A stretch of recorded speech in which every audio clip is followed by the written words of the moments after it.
গত পয়লা মে আমরা আমি আর আমার সাথে 10 জন বেরিয়ে পড়েছিলাম চারধামের উদ্দেশ্যে।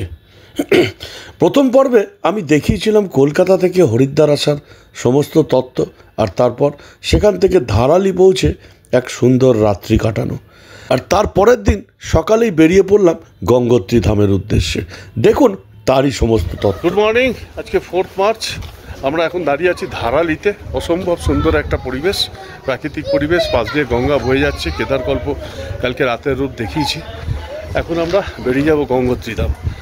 যত আর্লি যাব তত তাড়াতাড়ি দেখে আমরা ফিরে আসতে পারবো। গঙ্গোত্রী ধাম দর্শন করে এসে আমরা বেরিয়ে যাবো আজকে হর্ষিল, তারপর ওখান থেকে উত্তরকাশী, নাইট স্টে করবো উত্তরকাশী। কালকে ওখান থেকে বেরোবো কেদারের পথে। তো এখন এই মুহূর্তে আমরা ধারালিতে, সকালবেলা সবাই রেডি হয়ে গেছি, বেরোবো গঙ্গোত্রীতে। যত তাড়াতাড়ি পুজো দিয়ে আসা যায় দেখাবো আজকে আমার এই পর্বে গঙ্গোত্রীর পুরো রুটের ডিউটি, আর গঙ্গোত্রীতে দর্শনের সমস্ত তথ্য এবং মন্দির। দেখতে থাকুন। সঞ্জয় ব্যানার্জি, সাফার ইন্ডিয়া।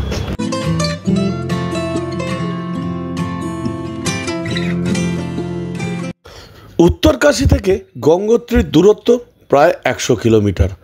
আর এই উত্তরকাশী থেকে গঙ্গোত্রীর মধ্যে থাকার জন্য সবথেকে সুন্দর জায়গা ধারালি আর নয় হর্ষিল। আমরা বেছে নিয়েছিলাম ধারালি। আর ধারালি থেকে গঙ্গোত্রীর দূরত্ব 19 কিলোমিটার, আর সময় লাগে প্রায় 1 ঘন্টা। আর এই রাস্তা অসাধারণ। ধারালি থেকে যত আপনি গঙ্গোত্রীর দিকে যাবেন তত আপনি ডান দিকে গঙ্গার উৎসমুখ থেকে আসা সেই প্রবাহিত ভাগীরথী অসাধারণ রূপ, আর সামনে সেই হিমাদ্রি, হিমালয় পাহাড়ের শুভ্র দৃশ্য। চারিদিকের এই প্রাকৃতিক সৌন্দর্যের মধ্যে দিয়ে আপনি 1 ঘন্টার যাত্রাপথ ভুলতে পারবেন না। কখন পৌঁছে যাবেন গঙ্গোত্রী টের পাবেন না। আর এই প্রসঙ্গে বলে রাখি, এই রাস্তায় থাকার জন্য সব থেকে সুন্দর ধারালি। আর গঙ্গোত্রীতেও থাকা যায়, কিন্তু ধারালি বা হর্ষিল অসাধারণ। সেখানে থেকে পরের দিন আমাদের সকালবেলা বেরিয়ে পড়া এই গঙ্গোত্রীর উদ্দেশ্যে ছিল এক অদ্ভুত এবং সুন্দর অভিজ্ঞতা। দেখবার মতো অভিজ্ঞতা হবে এই পুরো যাত্রাপথ। সকাল সকাল আমরা বেরিয়ে পড়লাম, কারণ গঙ্গোত্রী ধাম দর্শন করে আমাদের উদ্দেশ্য ছিল উত্তরকাশী ফিরে আসা, আর তার আগে হর্ষিল ঘুরে নেওয়া। এই প্রাকৃতিক সৌন্দর্য উপভোগ করতে করতে 1 ঘন্টার রাস্তা টেরই পেলাম না কখন পৌঁছে গেলাম গঙ্গোত্রী। অসাধারণ এই যাত্রাপথ ভারতবর্ষের অন্যতম শ্রেষ্ঠ দ্রষ্টব্য স্থান। এই যাত্রাপথই আপনার মন ভরিয়ে দেবে। উত্তরকাশী জেলার পবিত্র গ্রাম গঙ্গোত্রী ভাগীরথী নদীর তীরে অবস্থিত, আর 3100 মিটার উচ্চতা, প্রায় 10,800 ফিট। আর পুরোটাই গাড়োয়াল হিমালয় দ্বারা বেষ্টিত। আর এখানেই গঙ্গোত্রী মন্দির, গঙ্গোত্রী বা গঙ্গা দেবীর মন্দির, মা গঙ্গার প্রতি নিবেদিত সর্বোচ্চ হিন্দু মন্দির। আর ছোট চারধাম, উত্তরাখণ্ডের চারধামের অন্যতম ধাম এই গঙ্গোত্রী ধাম। এখানেই মা গঙ্গাকে পূজিত করা হয়, আর সেই টানেই ছুটে আসে লক্ষ লক্ষ লোক। অক্ষয় তৃতীয়ার দিন প্রতি বছর খোলে এবং কালী পুজোর দিন বন্ধ হয়ে যায়। এই পুরো সময়টা জুড়ে গঙ্গোত্রীতে পুণ্যার্থীদের ভিড়ে গম গম করে, আর তার সাথে সাথে প্রকৃতিপ্রেমীরাও ছুটে আসে প্রকৃতির টানে। আর গঙ্গোত্রী থেকে 18 কিলোমিটার গোমুখ বা গঙ্গার উৎসস্থল অবধি ট্রেকিং করার জন্য। অসাধারণ এই অভিজ্ঞতা আপনি বা আমার যারাই এখানে এসেছি তারা ভুলতে পারবো না।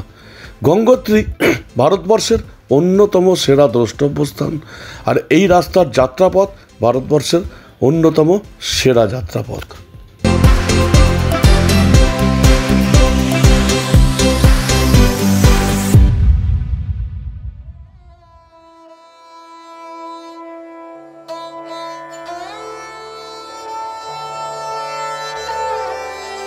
ধারালি থেকে আমরা বেরিয়ে ঠিক 19 কিলোমিটার দূরে গঙ্গোত্রীর মুখে 1 কিলোমিটার আগে গাড়ি দাঁড় করিয়ে দিচ্ছে।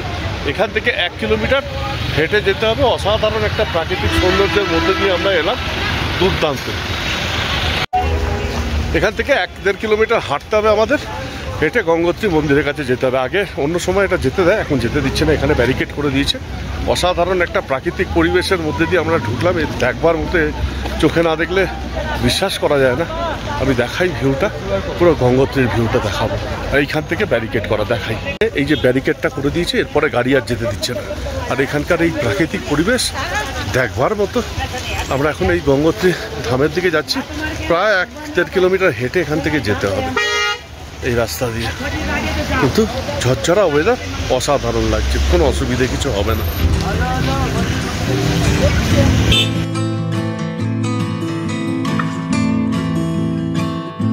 চারধাম ভ্রমণের মধ্যে গঙ্গোত্রী ধাম আসা সব থেকে সুবিধে, কারণ এখানে প্রায় পুরোটাই গাড়িতে আসা যায় আর অসাধারণ প্রাকৃতিক পরিবেশের মধ্যে দিয়ে অসম্ভব সুন্দর একটা যাত্রাপথ শেষে আপনি পৌঁছে যাবেন গঙ্গোত্রীর এই মূল মন্দিরের কাছে। চারধাম খোলার পর থেকে 1-1.5 কিলোমিটার আগে ব্যারিকেড করে দেওয়া আছে, সেখান থেকে হেঁটে 1 কিলোমিটার। ঠিক সামনে গঙ্গোত্রীর গেট। এখান থেকে মন্দিরের মূল রাস্তায় প্রবেশ করব আমরা। মোটামুটি এখান থেকে আর 500 মিটারের মতো আছে। যত আর্লি আপনি এখানে আসতে পারবেন তত ভালো দর্শন হবে, কারণ এখনও সেরকমভাবে ভিড় বাড়েনি। যত বেলা বাড়বে ভিড় কিন্তু বেড়ে যাবে। এই হচ্ছে গঙ্গোত্রীর গেট।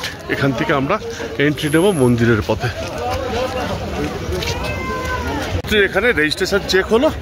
রেজিস্ট্রেশন চেক করার পর টোকেন জমা দিয়ে আমরা এই গঙ্গোত্রী ধামের দিকে ঢুকছি। এই গেট মেন। এখানে কিন্তু রেজিস্ট্রেশন আপনার সাথে রাখতেই হবে। রেজিস্ট্রেশন ওরা স্ক্যান করে একটা টোকেন দেবে, সেই টোকেন নিয়ে আমরা এখন মন্দির প্রাঙ্গণে ঢুকছি। খুব বেশি ভিড় নেই, মারাত্মক। আশা করছি ভালোই দর্শন হবে। এই সামনের রাস্তাটা দিয়ে আমরা এখন গঙ্গোত্রী ধামের দিকে যাচ্ছি। পুরাতন কিংবদন্তি অনুসারে রাজা ভগীরথ 5,500 বছর ধরে এক পায়ে দাঁড়িয়ে প্রার্থনা করেছিলেন এবং দেবী গঙ্গাকে তার পূর্বপুরুষদের পাপ ধুয়ে ফেলতে রাজি করিয়েছিলেন, যাতে তিনি ঋষি কপিলের অভিশাপ থেকে তাদের মুক্ত করতে পারেন।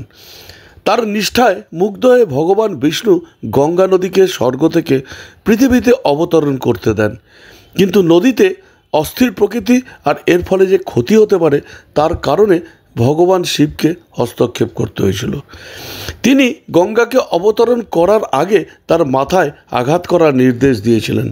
সাবধানতার সাথে প্রচণ্ড শক্তি শোষণ করেছিলেন এবং পৃথিবীকে ধ্বংস থেকে রক্ষা করেছিলেন।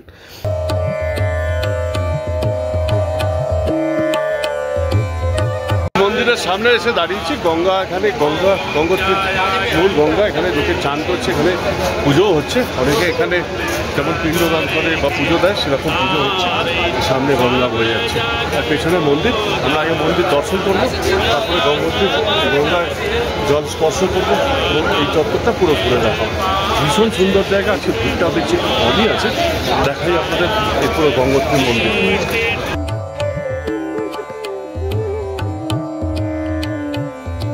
বিশ্বাস করা হয় যে এই নদী ভাগীরথের 60,000 পূর্বপুরুষের ভস্য ধুয়ে দিয়েছিল এবং জমিকে উর্বর ও ধার্মিক করে তুলেছিল। ভাগীরথ ভারত জুড়ে গঙ্গার প্রবাহকে পরিচালনা করেছিলেন, আর যেখানে তিনি নিজেকে অনেক উপনদীতে বিভক্ত করেছিলেন। এই কারণেই হিন্দু কিংবদন্তি অনুসারে নদীটিকে উৎপত্তিস্থলে ভাগীরথী বলা হয়। আর রাজা যেখানে ধ্যান করেছিলেন সেই স্থানটিকে ভাগীরথ শিলা বলা হয়, যা মূল মন্দিরের কাছে অবস্থিত। আর কথিত আছে, মহাভারতের যুদ্ধে কৌরবদের পরাজিত করার পর পাণ্ডবরা তাদের আত্মীয় স্বজনের মৃত্যুর প্রায়শ্চিত্ত করার জন্য গঙ্গোত্রী ধামে দেবযজ্ঞ করেছিলেন।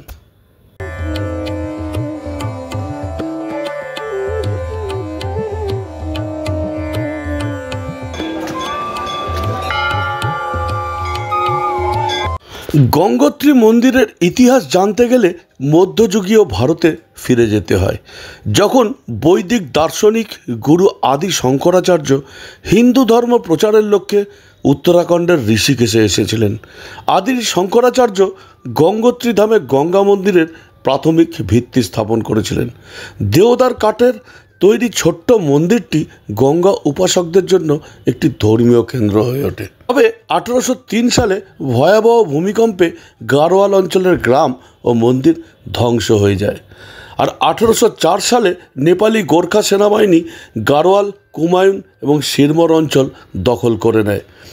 গোর্খা সেনাপতি অমর সিং থাপা মন্দিরের প্রতি আগ্রহ প্রকাশ করেন, আর তিনি ভূমিকম্পে ক্ষতিগ্রস্ত গঙ্গোত্রীর গ্রাম সংস্কারের দায়িত্ব নেন। এই অমর সিং থাপাই গঙ্গোত্রী মন্দির এবং এর দিকে যাওয়ার রাস্তা নির্মাণের জন্য তহবিলের ব্যবস্থা করেন। নতুন মন্দিরটি সাদা গ্রানাইট ব্যবহার তৈরি করা হয়েছিল। নেপালি কাত্তরি স্থাপত্য শৈলীতে শিখর তৈরি করা হয়েছিল। মন্দির প্রাঙ্গণে বসে আছি, মন্দির লাইন আছে সামনে, সবাই ঢুকছে, এক এক করে আমরা ঢুকছি। ভীষণ সুন্দর পরিবেশ। প্রথম ধাম গঙ্গোত্রী ধামে এই মুহূর্তে 4 তারিখ রোববার সকালবেলা 9টা বাজে।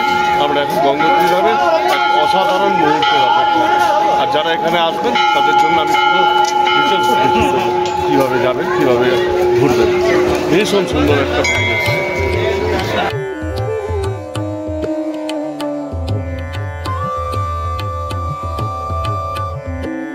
বর্তমান গঙ্গোত্রী ধাম মন্দিরটি নাগর রীতিতে তৈরি এবং এর 5টি শিখর রয়েছে, যার উচ্চতা প্রায় 20 ফুট।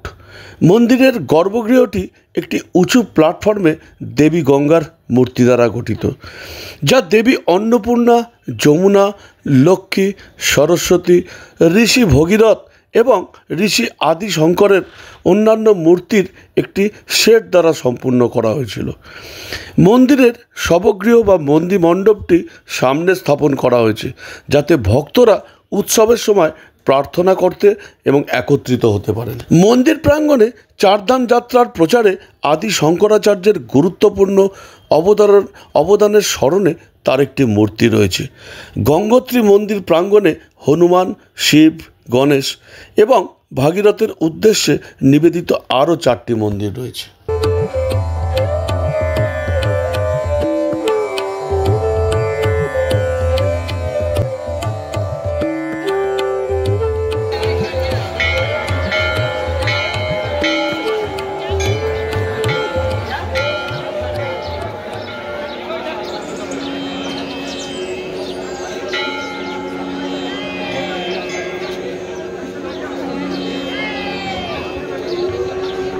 প্রতি বছর তীর্থযাত্রীরা গঙ্গোত্রীতে পবিত্র জলে স্নান করার জন্য যান এবং দেবী গঙ্গার কাছে প্রার্থনা করেন। গঙ্গা জলের আরোগ্য ক্ষমতা রয়েছে এবং এটি দর্শনার্থীদের জন্য মুক্তির উৎস বলে জানা যায়। তারা ভাগীরথ শিলার কাছে জল সংগ্রহ করে তামিলনাড়ুর রামেশ্বরম মন্দিরে নিয়ে যান। বিশ্বাস করা হয় যে রামেশ্বরমের শিবলিঙ্গে গঙ্গা জল অর্পণ করার পরেই গঙ্গোত্রীধাম যাত্রা সফল এবং সম্পূর্ণ হয়।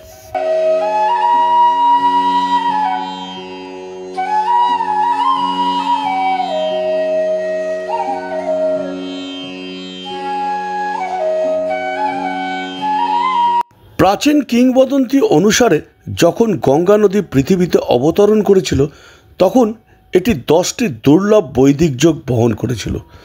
এই 10টি জ্যোতিষশাস্ত্র গণনা গঙ্গা দোসেরা উপলক্ষে পবিত্র নদীতে স্নান করলে ভক্তদের পাপ থেকে মুক্তি দেয়।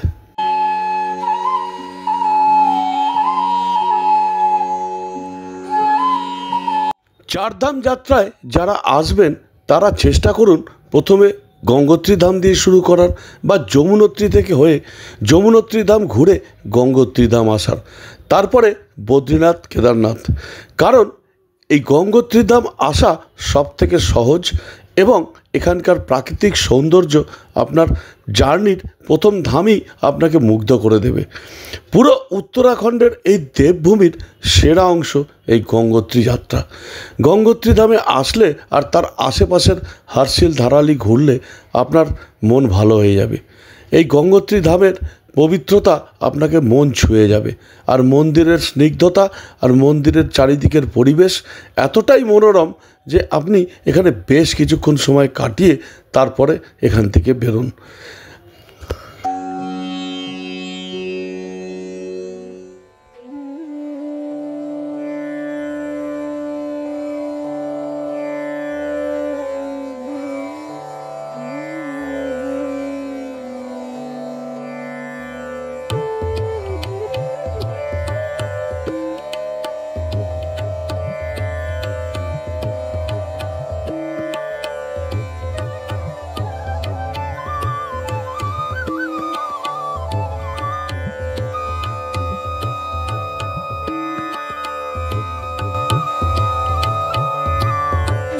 গঙ্গোত্রীর অসাধারণ একটা গঙ্গোত্রী ধাম দর্শন করেছি, গঙ্গা মায়ের মূর্তি মন্দির।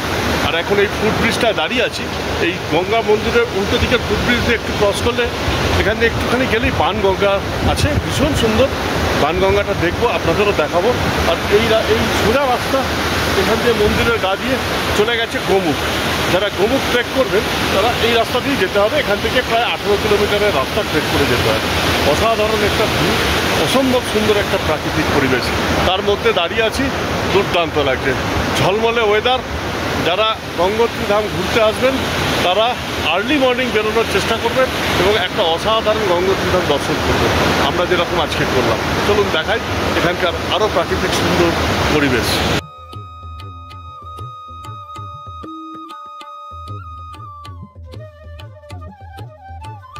যারা ট্রেক করতে ভালোবাসেন বা অ্যাডভেঞ্চার পছন্দ করেন তাদের কাছে গঙ্গোত্রী স্বর্গ।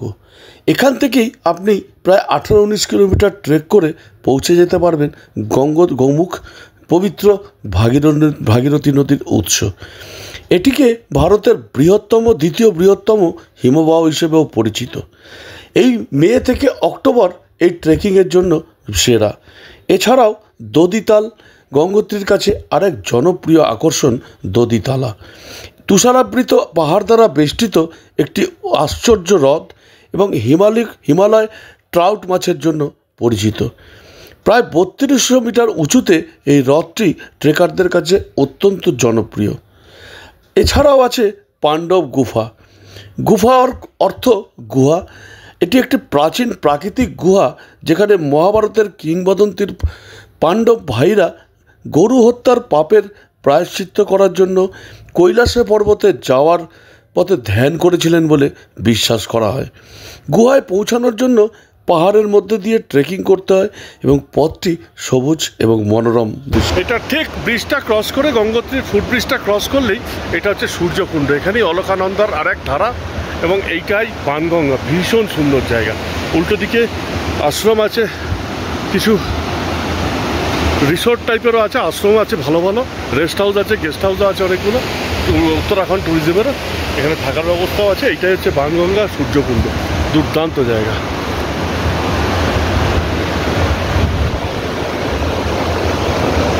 এই দেখুন কি সুন্দর, এই গঙ্গার গোমুখ থেকে বয়ে যে অলকানন্দা আসছে তার কি সুন্দর রূপ। ওদিকে মূল অংশ, এদিকে এখান থেকে একটা শাখা বেরিয়ে গেছে বানগঙ্গা, পুরো মূল গঙ্গায় গিয়ে মিশেছে অলকানন্দা। অনবদ্য জায়গা। গঙ্গোত্রী ধাম দর্শন করে মন্দির থেকে বেরিয়ে একটুখানি এগিয়ে পুল ক্রস করলেই 500 মিটার দূরে সূর্যকুণ্ড এক আশ্চর্য জলপ্রপাত। দেবীর আশীর্বাদ নেওয়ার পর এখানে বেরিয়ে আসুন এবং অপূর্ব দৃশ্য এনজয় করুন। এই জলপ্রপাতের বিশেষত্ব হলো যে প্রতিবার কুণ্ডে বা প্রাকৃতিক পুকুরে জল পড়লে সূর্যের আলো যখন জ্বলে তখন একটি সুন্দর রামধনু দেখতে দেখা যায়। অলৌকিক সৌন্দর্যের পাশাপাশিও এর একটি ধর্মীয় তাৎপর্যও রয়েছে। বিশ্বাস করা হয় দেবী পার্বতী এখানে সূর্যদেবের প্রতি শ্রদ্ধা নিবেদন করে স্নান করেছিলেন।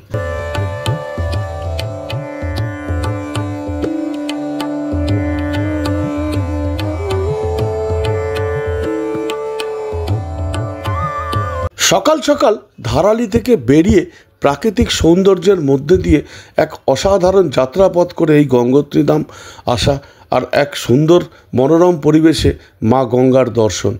4 তারিখ সকাল ছিল আমাদের কাছে উল্লেখযোগ্য। এবার আমাদের ফেরার পালা। এবার গঙ্গোত্রী থেকে আমরা চলে আসবো উত্তরকাশী, কারণ তার পরের দিন ছিল আমাদের কেদারধাম দর্শন। আর এই গঙ্গোত্রী থেকে ধারালি হয়ে উত্তরকাশী যাওয়ার পথেই আমরা পৌঁছে গেছিলাম সেই অসাধারণ পাহাড়ি গ্রাম যা মুগ্ধ করেছিল আজ থেকে 40 বছর আগে রাজ কাপুরকেও। সেই হর্ষিল যা পাহাড়ি গ্রামের মধ্যে সেরা। অসাধারণ সেই হর্ষিল গ্রামের পুরো তথ্য নিয়ে আসছি আগামী পর্বে। আজকের মতো আমার এই পর্ব এখানেই শেষ। যদি ভালো লাগে অবশ্যই লাইক, শেয়ার, কমেন্ট করুন আর হ্যাঁ, চ্যানেলটা সাবস্ক্রাইব করুন। দেখা হবে আবার আগামী পর্বে সেই ছোট্ট পাহাড়ি গ্রাম হর্ষিল নিয়ে। আসছি আগামী পর্বে। আজকের মতো আমার এই পর্ব এখানেই শেষ। সবাই ভালো থাকবেন। Good night.